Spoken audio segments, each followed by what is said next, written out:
What's up guys, my name is Brandon, and as expected, Apple has just released the final public version of iOS 10.3 after 7 betas. And as you can see right here, the build number is 14E277, which is different from beta 7, so beta testers and developers did not have the GM build before the final version was released to the public, which is pretty interesting. For me, the update came in around 2 gigabytes on my iPhone 7 running iOS 10.3 beta 7, but I've heard it can be as little as 500 megabytes if you're coming from 10.2.1. Now I made a full review on iOS 10.3 already, so if you want to go ahead and check that out, you can go ahead and check the cards right now. I'm also going to have a link in the description below because I'm not going to go over all the new features again. This is just going to be more of a quick update video and jailbreak advice video. So in that video, I already answered whether or not you should update to 10.3, but I want to reiterate and just kind of add additional information regarding jailbreaking. Now, if you're already jailbroken or you're just interested in jailbreaking in the future, this is a given. Do not update. It's just general rule of thumb to stay on the lowest firmware possible when you have any interest at all in jailbreaking. So if you're on iOS 10.2.1, stay put because you have a better chance at receiving a jailbreak than 10.3, simply because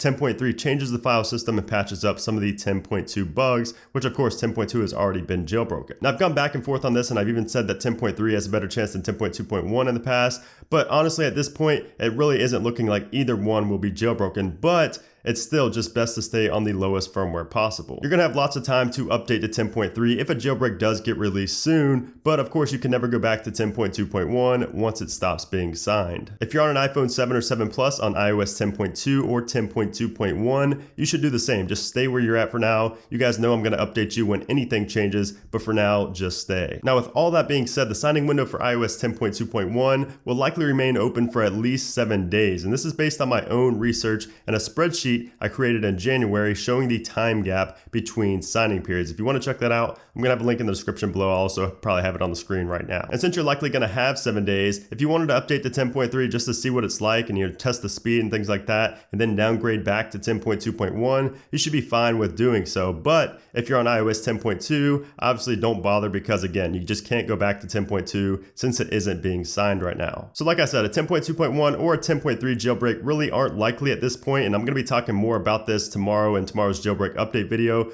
but it's always best to be safe than sorry when it comes to anything related to jailbreaking. And lastly, I just wanted to remind everyone to save their iOS 10.2.1 SHSH2 blobs using a tutorial I made a few months back. I'll have a link for that video in the cards right now and also in the description below. And basically saving these blobs will give you the possibility to downgrade to 10.2.1 after it stops being signed if it gets jailbroken in the future. So please understand that I'm just saying the possibility, because if you go back and watch the video, the original video of saving the SHSH2 blobs, you're going to notice and you're going to hear me say possibly downgrade. And that's because we just don't know if you're going to be able to downgrade with the blobs or not at this point. And actually Luca just tweeted to save blobs as well. So it's just another case of being better safe than sorry. Now we should not expect Luca to release a 10.2.1 jailbreak. And again, I'm just going to be talking about this more in tomorrow's jailbreak update video. So stay tuned for that. So anyways, guys, there you have it. That is just a quick video letting you know that the final version of 10.3 has been released and some additional jailbreak information. Again, if you want to see my review on iOS 10.3,